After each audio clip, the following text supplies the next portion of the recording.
Skull beverage. Nothing but the best.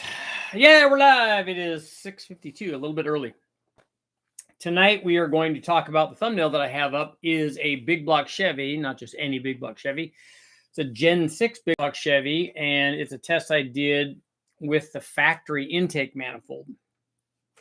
We compared it to a dual plane carbureted kind of thing. It's pretty typical of the things that we were doing on those, because you're ultimately on that motor, you're kind of limited in terms of like how much camshaft you can put in there because of piston to valve clearance.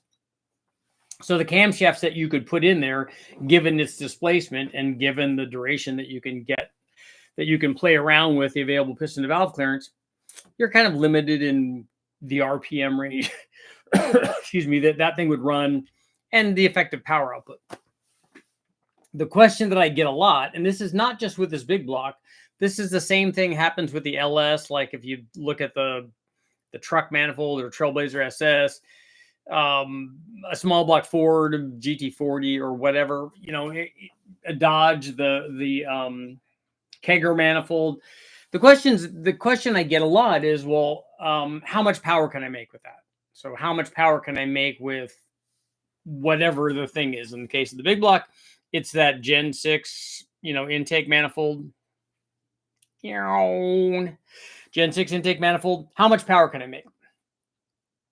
It's a loaded question. One of the things is that people, like with throttle bodies, are the same kind of thing. Well, what's the maximum amount of power that I can make with that? Because they think that there's some like hard stop, like that there's a wall that something gets to. So that like with that intake manifold, okay, you can make, 512 horsepower. And then after that, there's no power left. It doesn't do anything. That is not how things work because this is such a loaded question. How much power can I make? Well, if we put, 2,000 horsepower or 1,500 horsepower turbos on it, you can make 3,000 horsepower. You can still make it through that intake manifold. It's not going to be at a very high RPM, and that's one of the things that we're going to talk about. But if you could get all of the airflow and the boost from those turbos, it would go through that manifold and make lots of power. So again, kind of a loaded question. Is this NA? Is this turbo? Is this nitrous? Is this, where it's adding its own oxygen, basically just kind of bypassing the intake manifold altogether, not caring about the flow of the intake manifold so much. I mean, it eventually comes into play, but not with the boost stuff. I mean, yeah, it's going to be a little bit limited. So we need to look at this, and we'll talk about this in terms of the Gen 6 intake manifold and that big block 454. But really, this applies to all of them. So it applies to the LS or the Kegger or whatever, Hemi, whatever you want to look at. So the question isn't, because people think the reason that they're applying this thing and this question, the reason it gets asked the way that it gets asked is people will look at a test that somebody did and go, look, we took the stock truck intake manifold off an LS and put a Trailblazer SS and it made more power. Okay. So then they deduce from that the truck manifold doesn't make any more power past that. You got to get the better manifold for it. But that's not the way that it works. Both of those will keep making power. It's just that one will start making more and more power as we go up in engine speed and power output and displacement and all those things. So we'll see a bigger change between the stock manifold, let's say, and a better manifold. This is particularly the case, and if we look at this Gen 6, this is a perfect example of it. This is a factory intake manifold that's designed for a motor that wants to run like at 4,000 or 4,500 RPM at wide open throttle. That's where it's going to make peak power. It's designed to have good torque production below that RPM range because that's where it spends lots of its time. It's not designed to run high RPM. So it is a long runner manifold. From the days of the tune, it's not quite that long probably, but from the days of the tune port stuff, everybody knows, and engineers have known this for decades, that if you want to optimize power production in a given RPM range, you put the right camshaft in it, but more importantly, you put the intake manifold on it so that it makes good, you put runner length in it so that it makes good power in that operating range. That works very well. Also combine it, as we've learned later on, and the OEM or the American engineers have seemed to have embraced that as well now, put lots of head flow in it. It's not going to hurt you. It's just going to help. And it's going to help us. We are the beneficiaries of that, because then, like with an LS and the LT stuff and the Hemi stuff, we put camshafts in that, and then we look like heroes. We make a lot of power because it already had a decent intake manifold and a decent cylinder head. We look like a hero. But if we look back at our big block Chevy, how much power can I make from that? Well, the first question is always for all of this stuff is, how much power do you want to make? Don't ask an open-ended question. Just like this is just like the thoughts question that I wouldn't answer for a long time. How much power do you want to make? Because I don't know when the person asks that question, I don't know, do they mean, can I make 400 horsepower or can I make 700 or 800 or 900 horsepower with that? Because those are different questions. And we've already eliminated boost and nitrous and power adders for this. Let's just talk about naturally aspirated. Do you want to build a stroker version of that? Like, how far do you want to take this thing? Do you want to go the maximum amount of power that you can make underneath that manifold, and then the manifold will be the restricting thing? Like, what is it you want to do? Because the manifold isn't the only thing particularly on a Junkyard 454 on a 7.4 liter. That's not the only thing that's going to be limiting power. Like I said, we have a reasonable amount of compression in that, but we have very limited piston to valve clearance, which limits the kind of camshaft we could put in, which definitely limits power. So the intake's not holding the thing back terribly because of the combination of the other things. So it's not really that restrictive, because we can only put a 230-ish kind of camshaft in there. So it's not like we could put a 260 or 280 or 290 camshaft in at 50 and be able to make a lot of power and put a set of airflow research heads on or whatever. And then the intake would be the problem. You've got to change the whole engine configuration to be able to do that. So the manifold itself isn't holding that back. And I think that, again, the other problem with these kinds of questions is that people assume that there's like this hard limit there. Okay, I put airflow research heads on, I put a camshaft in it because I put pistons in it, and now the intake manifold still will only allow it to make 425 horsepower. That's not the case. You'll make more, but because now you've fixed the other things that were also kind of a problem with that. Now you've isolated the one thing that really is holding that back. Now the intake is. And a lot of times, not so much the reason that people think, like sometimes it's not a flow thing. So if we can get some, good flowing intake manifold that's also long runner, maybe we could get some that flow 300 or 350 CFM, but they're long. So they still want to optimize power production regardless of the flow.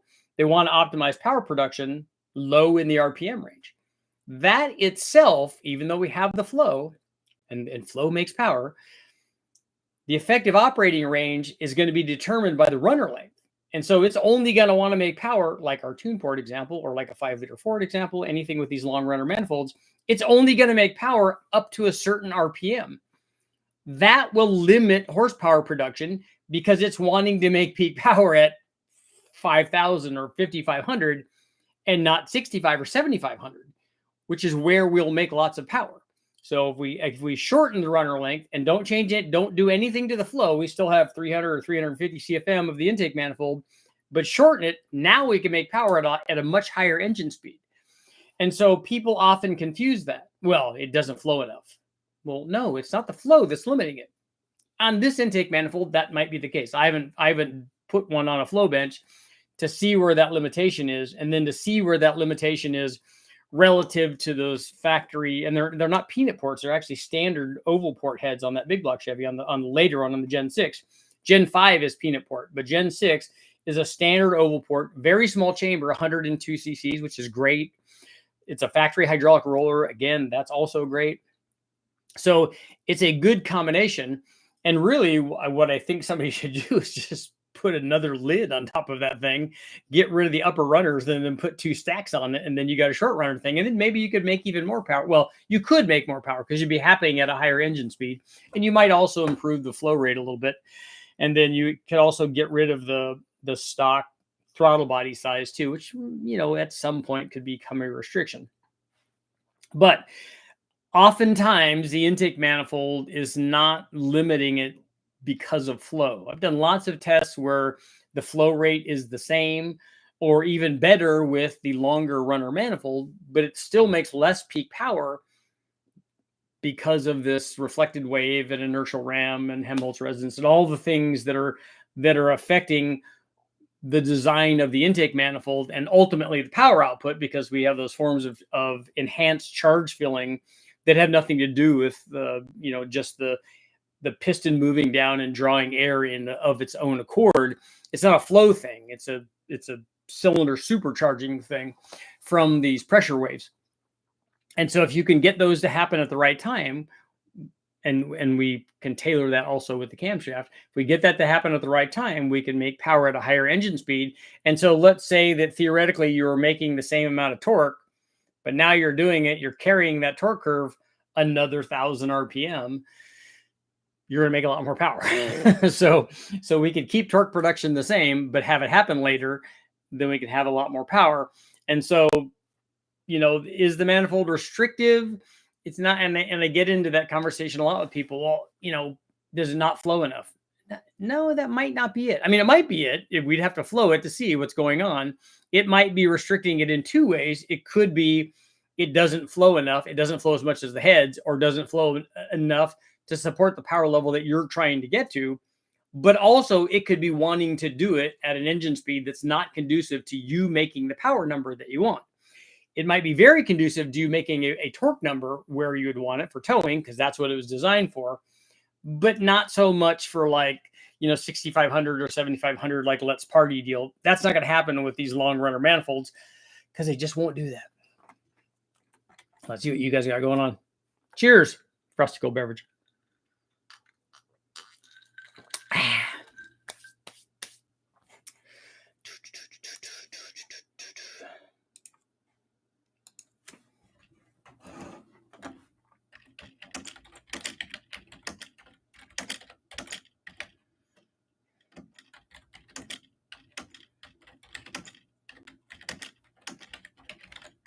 Okay, can you make 500 horsepower NA with a stock Gen 6 intake on a 454?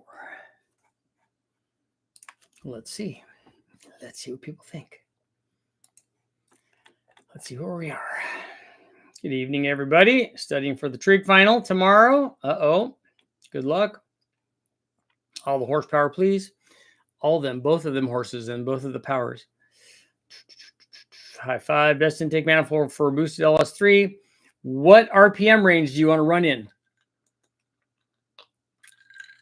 The boost doesn't make any difference. The intake manifold doesn't care about that. The intake manifold only cares about RPM.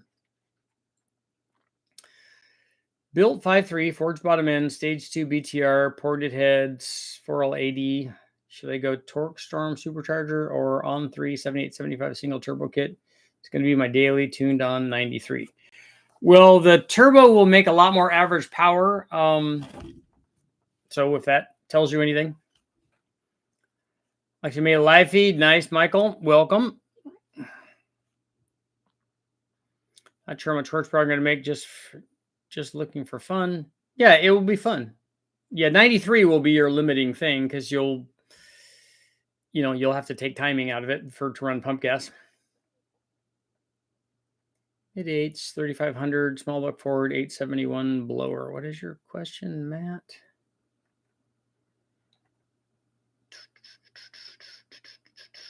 Yeah,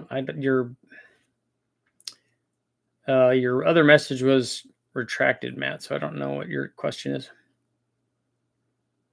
Hopefully won't make the AI gods mad today. I know, I don't know what happened with there's nobody else online, and I have it hardwired, so it should be good to go. I was caught up in a matrix glitch or something, my friend. I lost time. Yep. Good movie. What do you recommend for heads and cam for LQ4 with an 8mm turbo? The ones that you have other than the cam. So you got to tell me what kind of power output you're trying to make and what kind of RPM you're wanting to do. I would just use the stock heads for it, because you could max out that 80mm turbo with the stock 317s. Is a 75, 78 turbo with a stock stall converter going to be laggy in a mild 355 small block?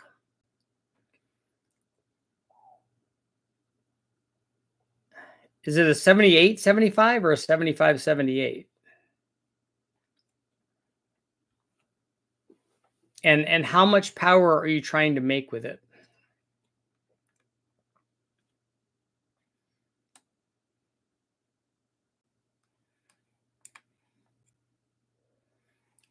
What's the big power output? Can you make a 500 horsepower NA with a stock Gen 6 intake on a 454? Most people are saying yes. 700 VS Racing 78. Okay, 78, 75. That makes more sense. Yeah, I think for 700 horsepower, I think I might pick something. Is this going to be a Gen 2 and 2.5 or Gen 3 thing? You might consider a little bit smaller turbo for a 700 if that's as far as you're going to go.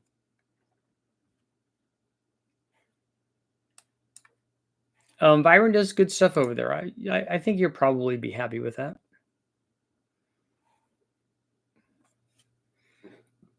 Just the VH Racing. Oh, Gen 1. So the as cast one. I don't think that one's going to be quite as responsive as the others. 98 AR will help. I think that the G42 would be a better choice. And I think that a G35 that we have would be much more responsive. Other comment was partially typed out. You were discussing how much horsepower do you want to make mid 8-second quarter, 3,500 pound car. Power plant is a small block Ford with an 871. Okay. You want to go mid 8s? Will an 871 do that? Would you consider going to LS Fest this year? Yeah, where's that? That's in Kentucky, right?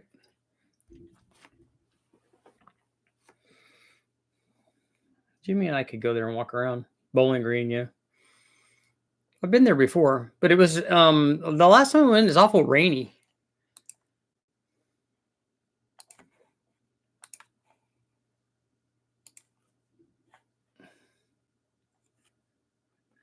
That's not cool.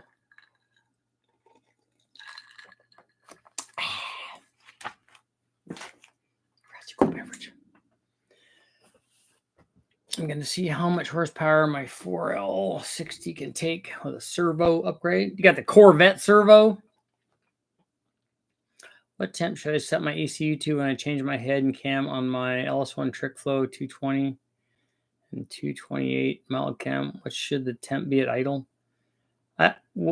How does the ECU determine the temperature?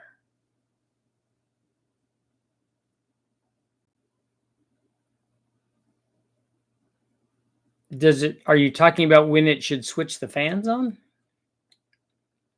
700 is my goal. Street car is going to put 799s on it, but not sure. 799s are also fine. Just want the ideal cam for the whole setup to work the best. There is no ideal cam. There are hundreds and hundreds of cams that you can put in there. They'll work just fine. The one that I would put in there is our low buck truck camshaft, or Chupacabra, or a Truck Norris, or even if you want a really good deal on a cam, get the little Ripper that we have. The idle quality will be a little better, but you can make, with any of those cams, you could go into 4-digit power if you have the turbo to do that. Don't worry about the cam. Don't worry about the cam and the power output. The power output is determined by the turbo, not the camshaft. The camshaft is just going to help you determine how responsive the thing is down low, how quickly it's going to help determine what spool is, what the idle quality is, things like that, whether you need a converter or not. It has nothing to do with the power output. I mean, it has something to do with the power output relative to boost level. So you're making more power with the cam. So now you'll make more power at any given boost level because you put a camshaft in it.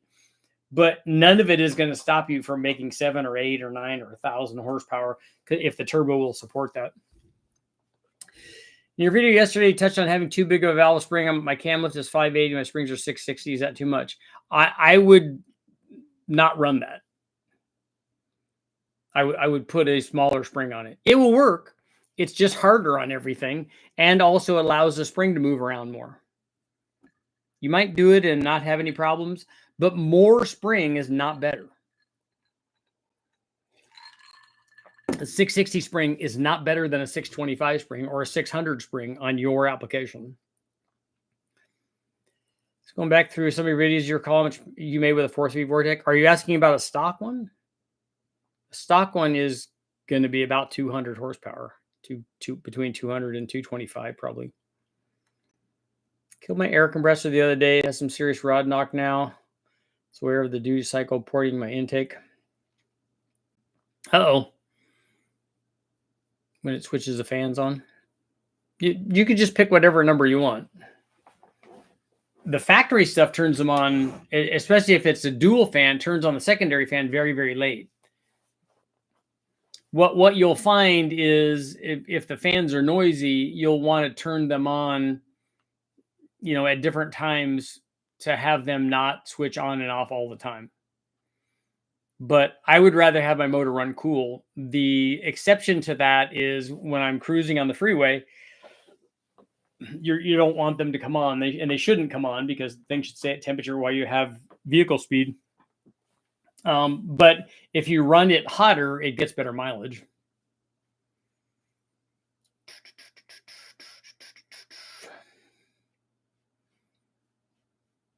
$800 easy. Yep. What about a 564 lift with a 600 spring? Again, that will work, but I don't know how you get closer than that. Like, I don't know if there's a 580 lift spring combination for that. And actually a 564 lift spring would work with a 560 spring, because a 560 spring means that it will support 560 lift with cushion for spring. Come on, think. Before coil bind. So you're going to have 30 or 40 thousands before coil bind. Have a BTR stage 3 cam and a 5.3 would running it with a stock converter hurt the trans. I don't know if it'll hurt the trans or not. I know it's not going to work very well with a stage 3 cam and a stock converter. It's going to be laggy down low. How do you think a 6.2 LS with a truck plus cam would do with the GT500 blower? I think it's large enough for what I need a larger supercharger. The displacement and the camshaft are not really the question. The cam will work fine on the 6.2. The 122 blower will determine how much power you can make with that combination. So again, the question as always is how much power do you want to make? A 122 blower is not going to make a ton of power. It's just not big enough. I mean, it's bigger than a 90 and it's bigger than a 112, but it's not a 2650. It's not a Kenny Bell 2.3 liter even, but certainly not a 3.2 or 3.6 or any of those. It's just not that big. Just did a dingle ball rebuild with the new rings on Gen 5 big block. I'll start up and run on the gas that has it squirted in from the squirter, but will not idle. The carb runs good on a 305. Andy, we don't ever see a carburetor working on one displacement and not the other. We interchange carburetors all the time at the dyno.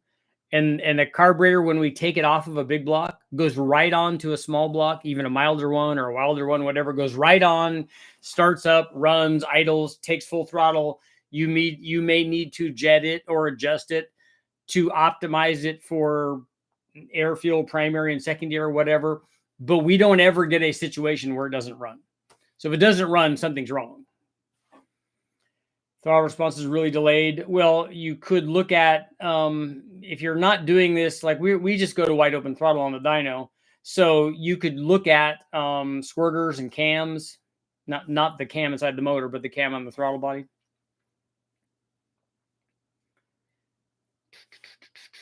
I have an on-3 turbo kit for sale. Upgraded cam. Could cam time be causing issue? It sounds good when it does run. Could it be ignition timing issue? Any others? Yeah, all of those are possible. I don't know anything about your tune. If you have an air fuel meter on it, you could see what's going on. Is it lean popping? What is your timing at? I mean, all of that's important. Just put 1.7 rockers on it. What rockers are on it now? Is it if it's an LS that already has 1.7 rockers on it? Gen 2 L21 factory runs too hot. I think it adds to head gasket blowing easy. Guessing it's for emissions. They run hot. All the factory motors are going to run hot for mileage and for emissions. And an LT1's reverse cooling, so they probably can get away with that. I have my first fan come on at 200 degrees in my stock LS1. My secondary fan comes on at 220. Will this be okay for heads and cams? Swap pushing 500. I would drop both of those down by 20 degrees. Richard, to continue my 302 street build, I want to make 360 horsepower NA. Which good heads and camshaft would you go with? My answer is always the same. I would go with Airflow Research heads or Trick Flow heads, and then go with the TFS Stage 2 camshaft. I'll send my ECU to a tuner for a bass tune. Just need an idea. Okay, what combination was yours, Cougar?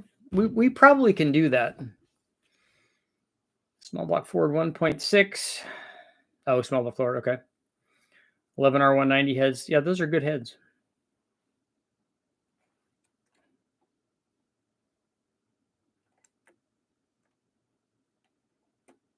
The ads go to black screen. I wonder what's going on. Was that a yes to cam timing as a possible issue? Only if the cam was installed improperly. But definitely ignition timing.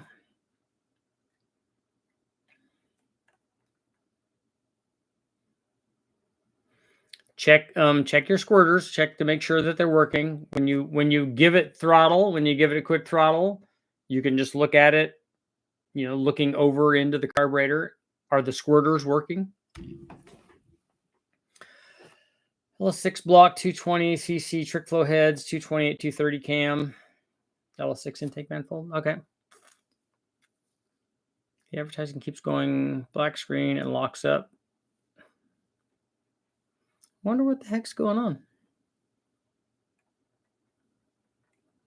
I'll try to make an adjustment on the next one to see if I can change anything going on with the ad, but I don't know that. I don't have any control over that.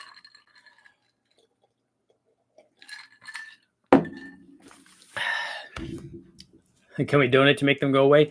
You can sign up for the thing on YouTube that doesn't have ads.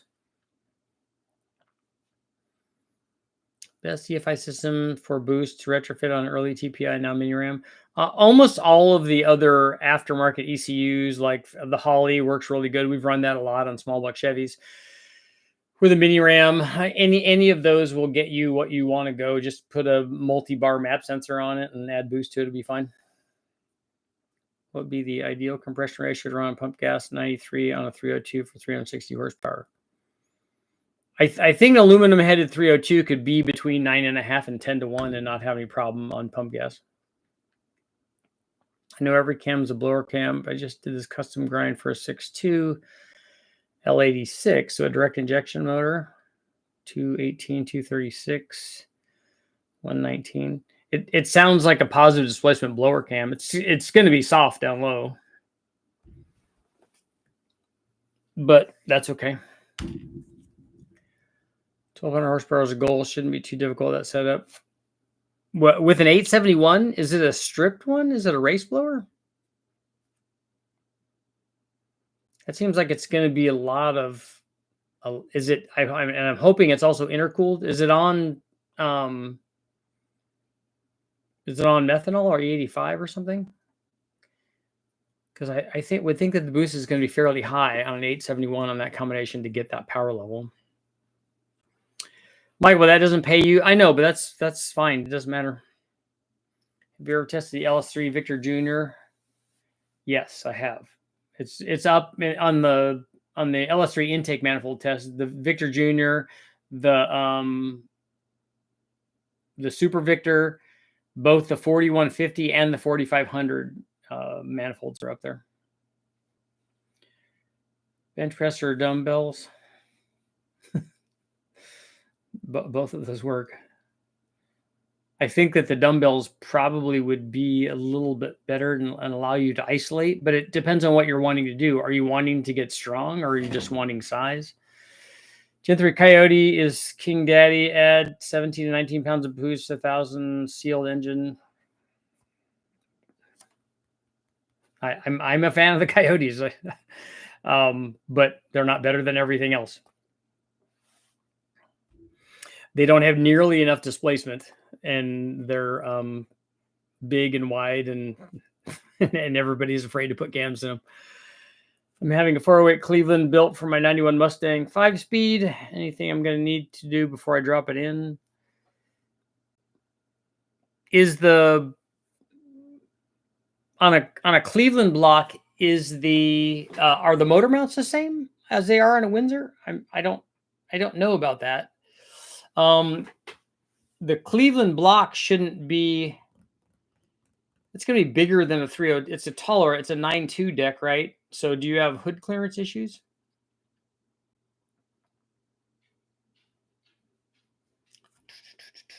Come on.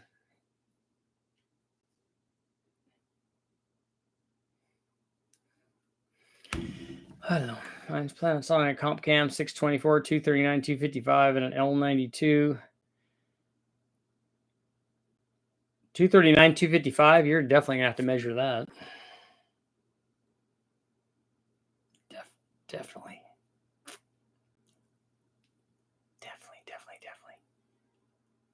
I don't know.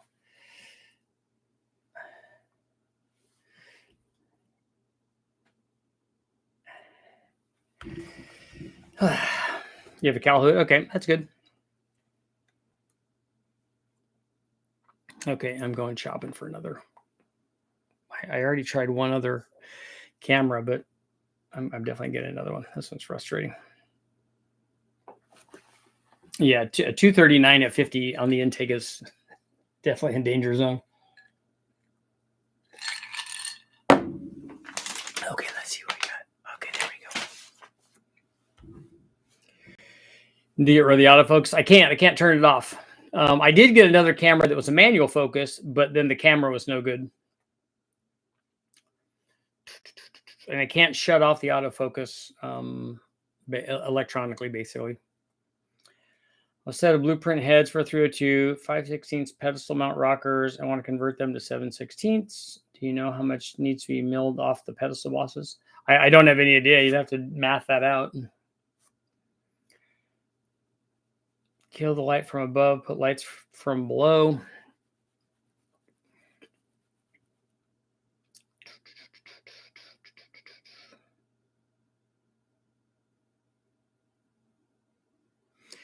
Can't really put lights from below. Could only put them at desk height. And we need, and especially as it's going to start to be going away from summer, we're definitely going to need lights in here. Can you make 500 horsepower NA with a stock Gen 6 intake on a 454? 81%. How about air filter for a carb? Do I need a high flow for 550 horsepower? Most definitely you do. You need something big enough, first of all.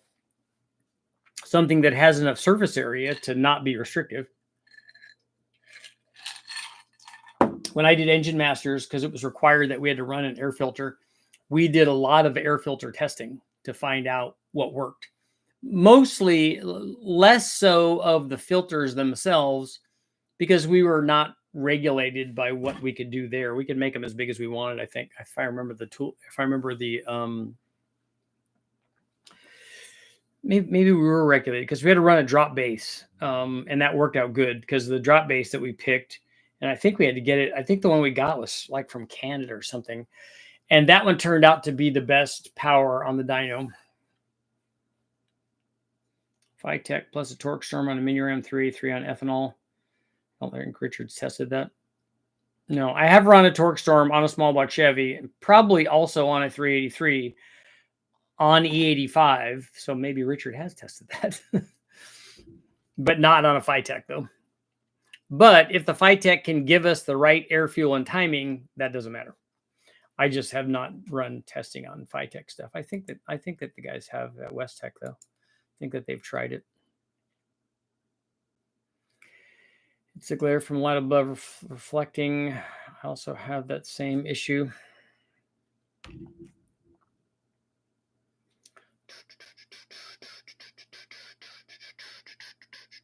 Yeah, I can't kill the lights from above. Might be able to put lights down at a lower level though. We could try that and see.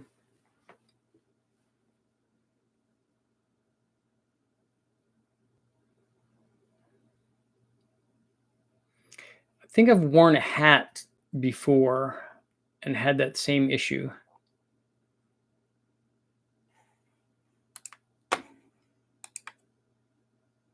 There.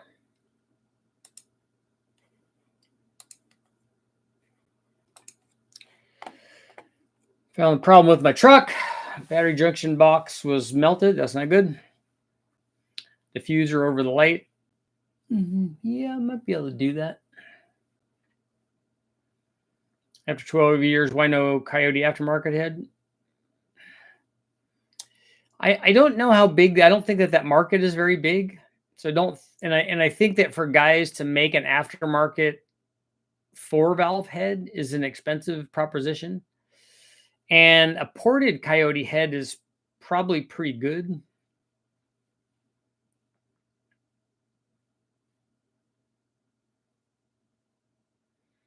We need to push states to mandate octane rating on ethanol blender pumps. In my state, blend pumps are not required to test or label octane. I don't know what you mean by blend pumps.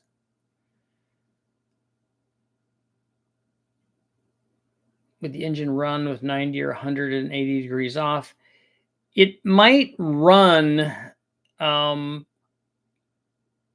things would be so far off that it probably would misfire. We've tried starting stuff with the distributor 180 off.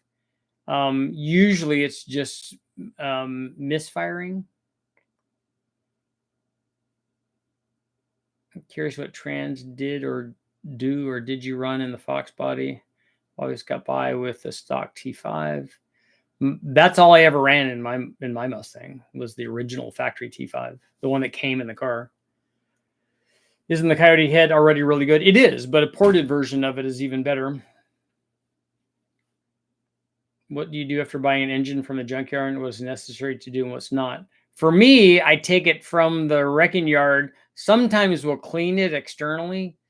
Almost always I vacuum it off to get if there's rat turds and stuff on there. Most of them, I take all the accessories and everything off if they don't come with that. Anymore, they don't come with that because I don't want to spend extra and then throw that stuff away. And then we will put, I'll put it on the dyno. And normally what we do is put oil in it, make sure it has oil pressure. And then if it does, then we do like a cranking compression test on it. And if it has compression, a lot of times I won't even do a cranking compression with a gauge. I'll just do a cranking compression, put my finger over it. Yeah, it's a yes or no thing. It's like a pass fail kind of thing, a go, no go. Just put your finger over it. Yes, that has compression. That has compression. That has compression. Okay, all that seems like it's fine. And then we'll worry about, putting the gauge on it to figure it out if one's lower later on after we run it. And then after that, we make sure that all the injectors are clean and firing. Then we try to start it and run it on the dyno. 85 can be E50. Yeah, it can be, but that doesn't matter. All the stuff that I've run on the dyno on E85 is whatever we get. I never even test it. People that are worried about the difference between E85 and E50 need to not worry about that. Unless you're going drag racing and you're trying to run like all of the boost and you absolutely need that octane, it's not something you'd be concerned with. If your thing provides 11.5 to 1 air fuel and your timing is at whatever you put your timing at, 18 or 20 degrees, depending on your boost level, it's not going to make any difference whether it's E50 or E85. It's still going to work the same.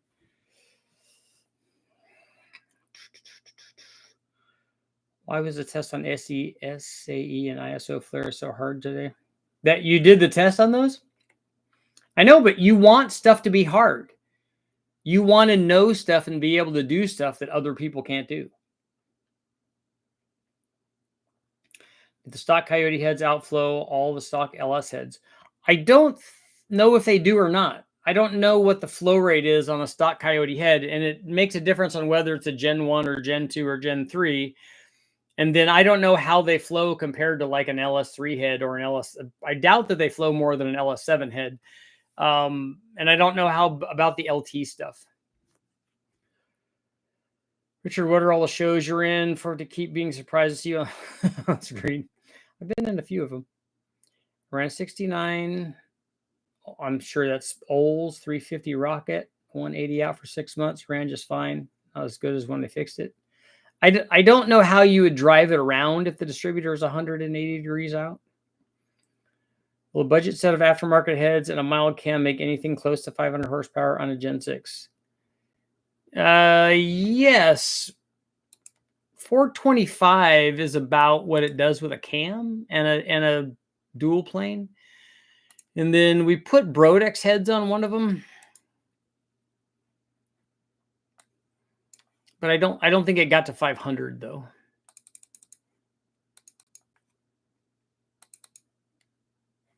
I think it took more than that.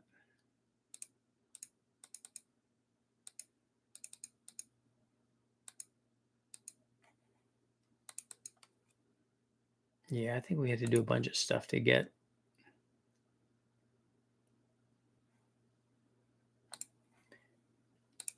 Let me look under my supercharged stuff here.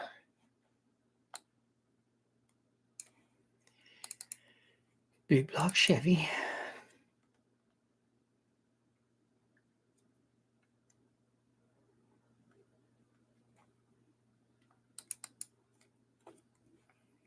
NA Brodex heads. Yeah, it only made 455 with the Brodex heads. The Brodex heads have a much bigger chamber, which is part of the problem. They did make more power than the stock head, but they have such a bigger chamber that we lost some from that.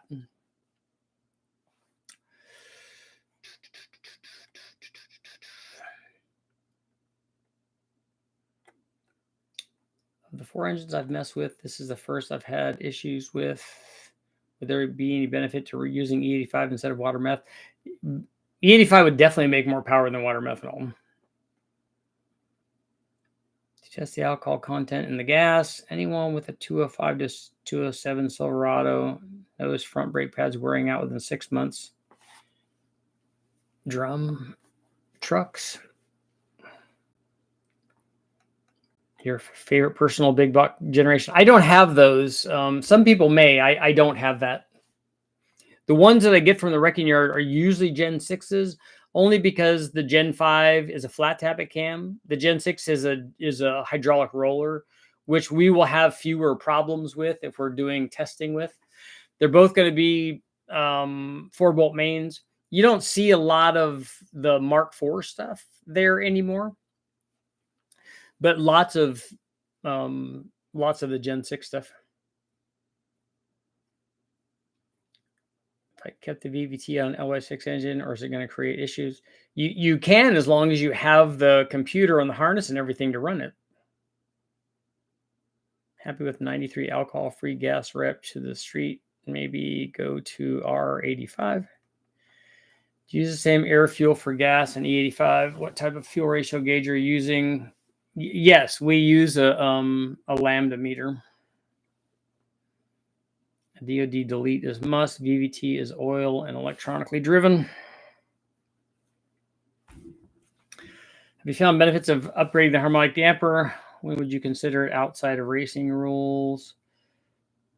We did it on the 8,000 RPM stuff. Most of the other stuff has run factory ones, although we have broken a couple of factory ones.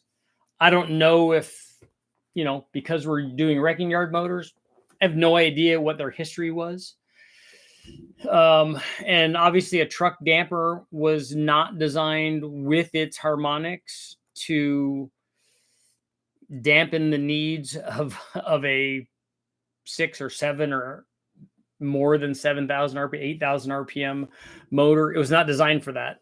And so probably, and if I was looking at it, in my opinion, it sticks out way farther than I would want it to for things to be safe. So if I was building a high RPM thing, I would think about doing, and I love the ATI guys. They make a good product. I just don't know that you'll see, I don't know if you'll see any power gains from that. I'm building a 6-liter ported 706 heads. These heads have worn valve tips on stainless. Probably if the valve tip where the rocker touches it is worn, lack of oil and also valve float can be a problem.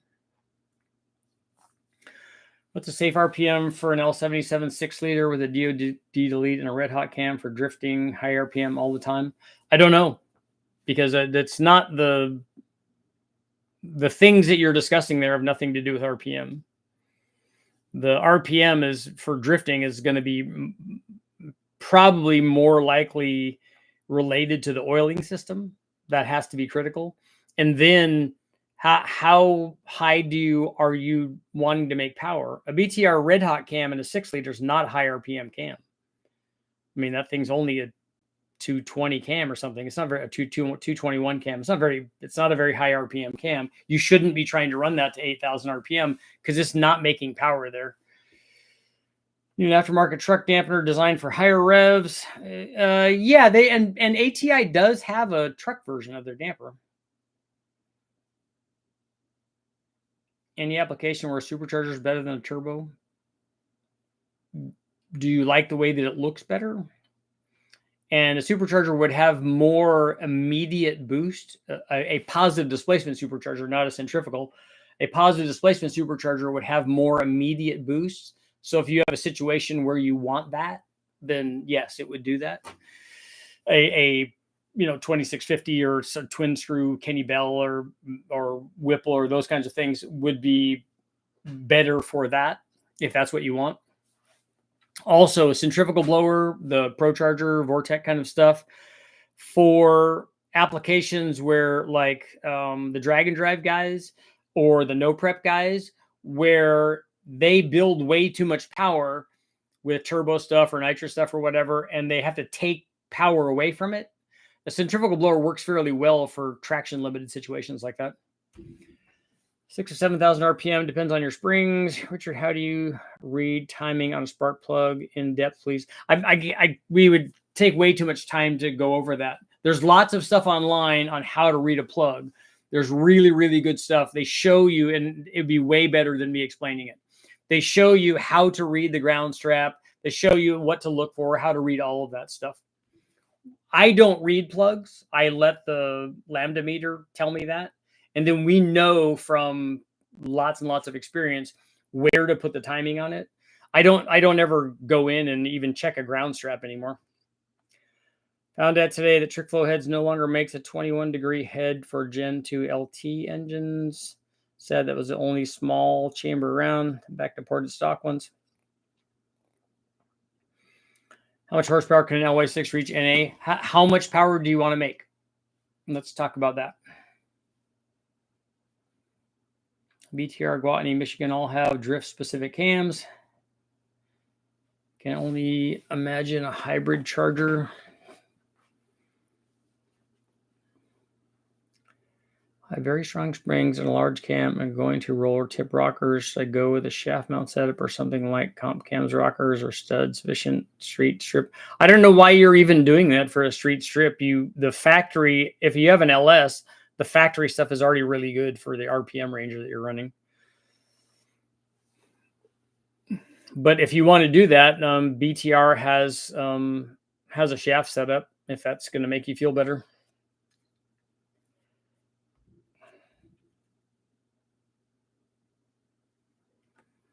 Last question for the day. EFI 302, is it recommended to run both cam and crank angle sensors for better fuel and spark timing accuracy, like an MSD crank and cam sync system?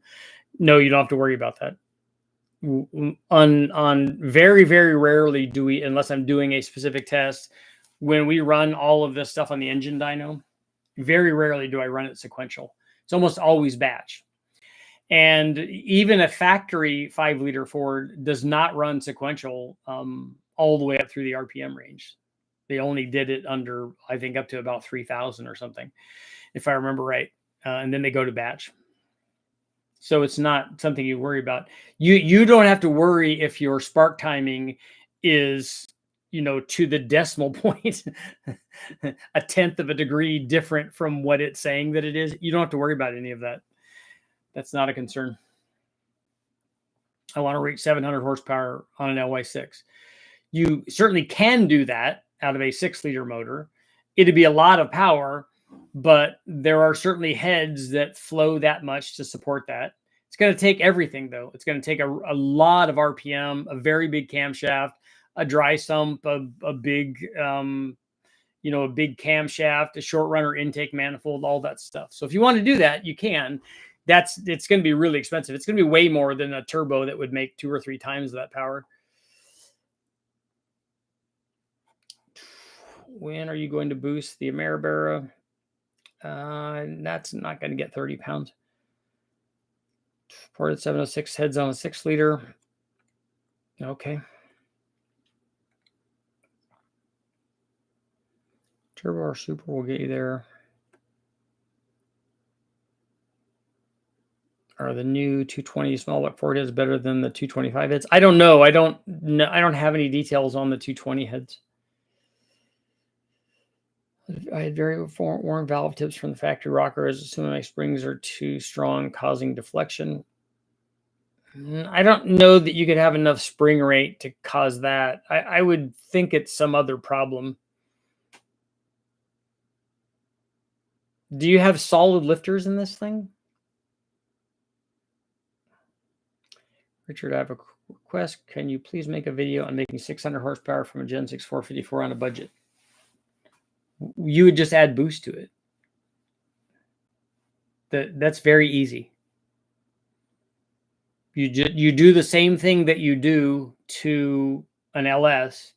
You put a mild camshaft in it and springs, and then bigger injectors. And then for 600 horsepower, I mean, because it's a big block, I'd put a G42 turbo on it and a single G42. And then you'd have to have the boost way down, like 7 pounds or something, or 8 pounds, and to make 600 horsepower. What does Google say about valve springs? Pounds of boost with a stock 8.1 to need to make 600. I don't remember what it made NA. Did it make 400?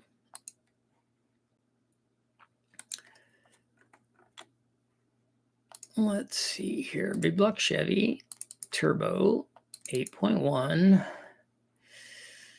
Finals part 1. Stock exhaust manifolds.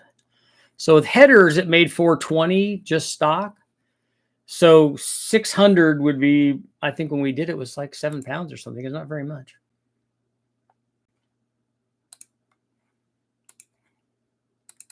Part 2. Yeah, 7 pounds, 7.1 pounds was 637, 638. 848 foot-pounds of torque. Would it be cheaper if I add a turbo to reach 700 horsepower? Yeah, it's very inexpensive to do a turbo for 700 horsepower. You're not going to do it NA. And an NA combination would be thousands and thousands of dollars to make that.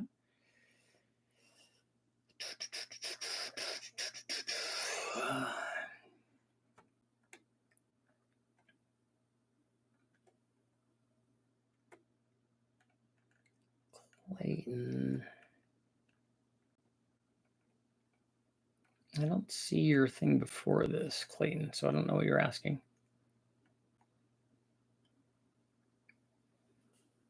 Can you run 210 heads on a mild 350 or go with 195s?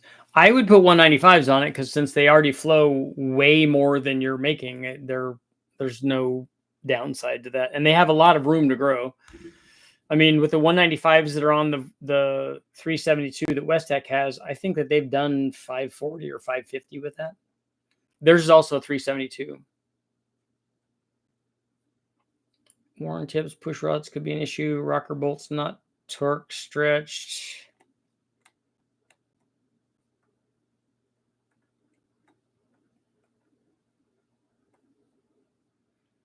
You want 600 horsepower on a budget on a 454? That's not going to happen on a budget. You'll have to do really good heads to do that. Do you think running too small of a primary header tube could cause very high header temps? I don't know how small it'd have to be restrictive to cause that problem. Header temps would more likely be timing. Have you ever tested a Speedmaster centrifugal supercharger? I have not. Love the stream. Lots of information. Going to hit bottom 8s on a 2020 Mustang built 10R, 18.5 pounds, 953 wheel horsepower. Will that go bottom 8s with that much power? Building a peanut port, 9-to-1, 454, 216 cam. Ideas on what's left on the table. Well, you have a lot of power left on the table. That's a tiny camshaft.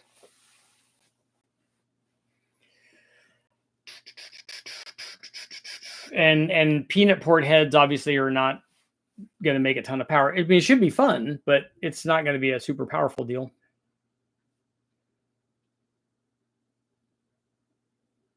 How many pounds would it take a stock Elm 7 to get 600? Way more than that because it makes only 350 NA.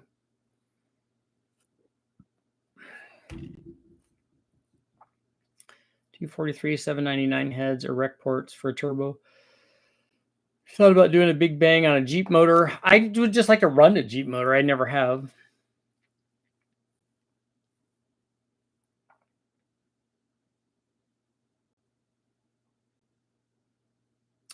Friend just hit a deer in her SUV. Well, hopefully the SUV is okay because deer are pretty dense. They can do some damage to a car. A rear engine on a mini truck. Planning 454. Should I go with a cammed other one? The engine choice is yours. They look cool in the bed of the truck, but it takes some doing to get it all to work.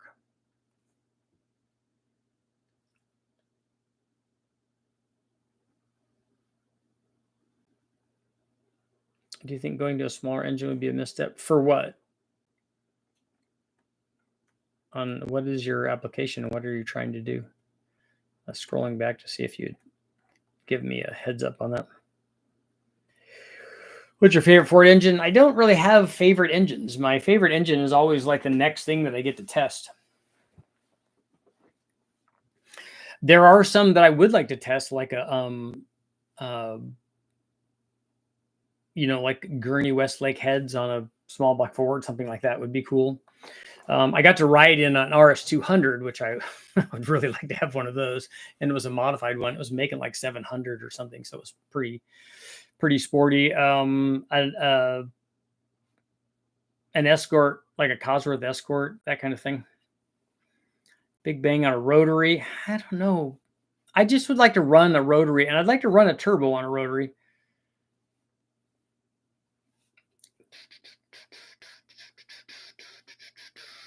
More Hemi stuff. Yeah, I want to do more Hemi stuff.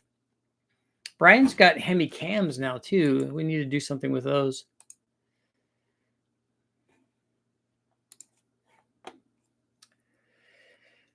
I coated a set of Cook's headers, put them in my oven, 300 degrees. Internal temp on the coated header was 23 degrees cooler, and the coated headers cooled down slightly faster. Thought it was interesting. Coatings do work. How do you know that the internal temperature is different? Are you measuring it when it's in the oven?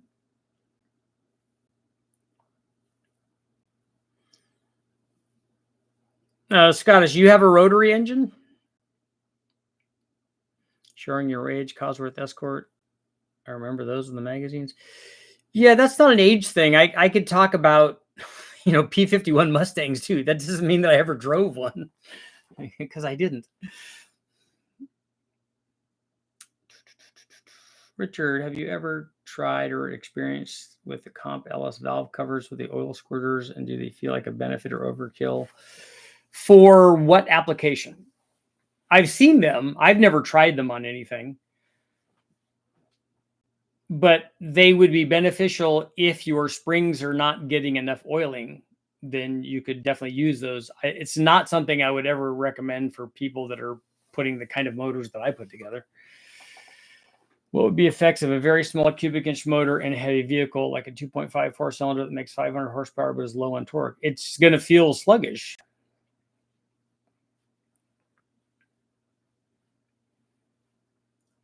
BTR did a custom grind, made a killer difference on my boosted 6.5 liter.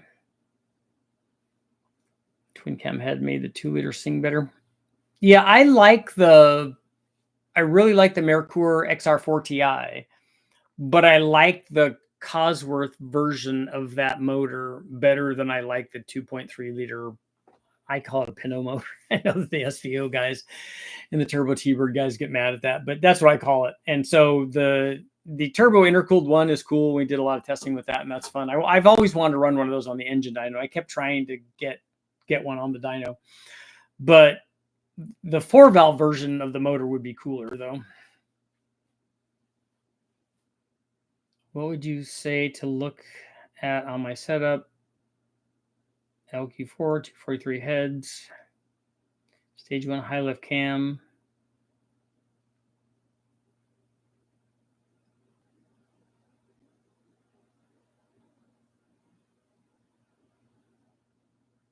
Doesn't make great power till 3,500 to 4,000. Is that your converter that's having a problem? Is the cam in correctly? Is it tuned correctly? I mean, there would be lots of questions. I don't know what camshaft you have. An LQ4 243 heads should work pretty well. I'm assuming that you have a truck intake manifold on it. Did you ever get to test drive Mustang SVOs or Super Coupes? Yeah, I have driven those. And I've driven modified versions of those too. What's the max lift for a stock Gen 6 454? I got upgrade springs, 521, 540 cam on the way. I hope it's good. You're not going to be able to run that cam, that lift with stock springs. You're definitely going to have to change the springs. And you might run into problems with like retainer to seal, or we had a few problems with the Gen 6 deal. Is it true that low compression is better for boost? In what way? What are they saying makes it better? Most of the factory stuff runs lower compression to ward off detonation because they know that people are knuckleheads and that they will put bad gas in it, and and so it helps ward off detonation, but it doesn't make more power. It makes less power than higher compression does. Can you make 500 horsepower NA with a stock Gen 6 intake on a 454? 78% are saying yes. Have you ever tested Thytec heads? I have not. I have not. I've done quite a few ported heads, but all of my Hemi stuff that I did for the book was early on, and I didn't have access to any of the Apache or Eagle stuff, and the other heads were not really out yet.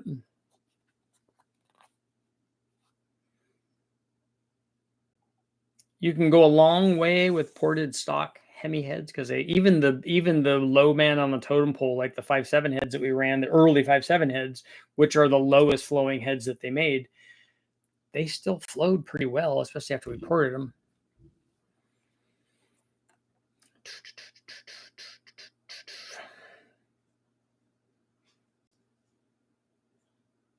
Do you have any videos in depth on Gen 6 valve train? I don't. I have a part that I want to make that I've been talking about for years for those specifically. Well, actually for all big blocks that I want to make, and I still think I will. Truck intake manifold, 209, 217, 112.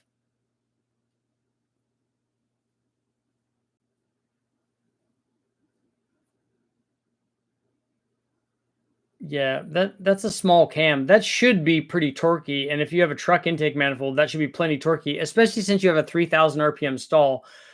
I would guess it's tune related. I drive a 16 2.7 liter twin turbo EcoBoost, run on 87. I was just leaving it in drive. It aggressively runs as low in RPM as possible for stalling, even on grades. It'll get better mileage at lower engine speeds, that's for sure. Feels like if I had a loser converter, it would work, but just suspicious because a power band says 1800 to 6200. Your camshaft doesn't have that RPM range. It doesn't make good power from 1800 to 6200. No camshaft does. That's a myth. That's them trying to widen the RPM range to help sell camshafts. It's not going to be real effective at 1800 RPM. It's also not going to be real effective at 6200 RPM. It's going to be effective in a range in between there. I think they prefer low compression for reliability purposes. Yeah, that's what I said. It's just a tuning thing. It gives you a bigger tuning window with lower compression. It will start buzzing from lugging so hard that before it will downshift. Mark IV big blocks are easy to find around here. Any data on inlet air temps related to boost pressure and effect on horsepower? So tell me how you can get an inlet air temperature, like let's say 200 degrees at, or how are you getting inlet air temperatures at the same boost pressure is maybe my question. 4,800 foot elevation. Well, that has an effect on power.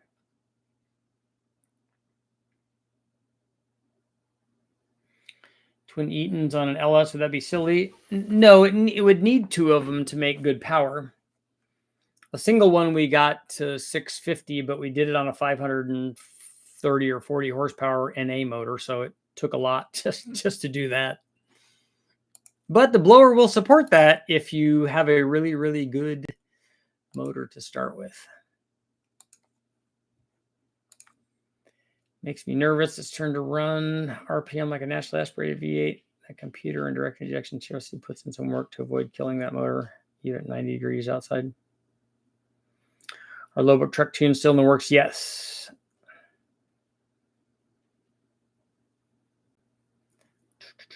Yes, they are. In fact, we just had a meeting about those. And what we'll do is the cam and like 50-pound injectors probably, because that's a good upgrade. Inner chiller 40 degrees lower than ambient temps, lowers boost, increases wheel horsepower. So if you knew the answer to your question, then why did you ask the question? That's my question.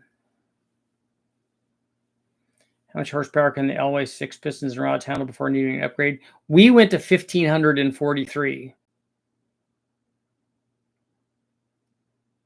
If you ever need anything Cerakoted, give me a shout. Cool. I've used coated stuff before. Jimmy from HP used to coat their turbo stuff, the hot sides of their turbo stuff, and it worked out really good, you know, just to keep heat in there. I don't know how much it changed response and stuff, but at least it would help keep heat out of the engine bay.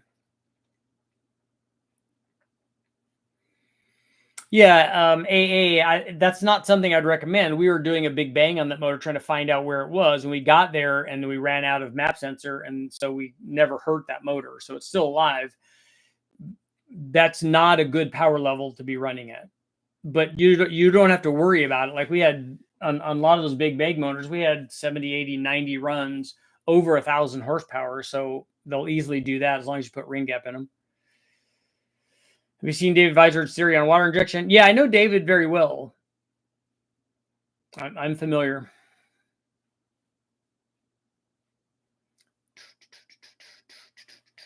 One more minute.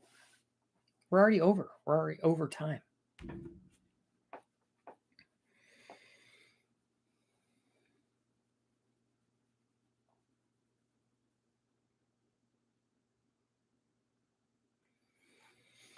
You might want to look into the tuning on your transmission and look at your timing. I mean, there's a lot of stuff to look up on a factory ECU to make it work.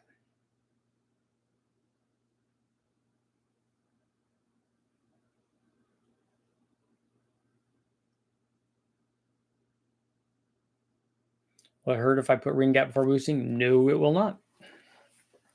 It will not care. The the 5.3 that we ran, the L33 that I've run now, like 700, has like 700 pulls on it, had 28 or 30 thousandths ring gap in it already. And that's the one that was making, it made 540 NA. So it's doing good. So obviously it's not hurting power.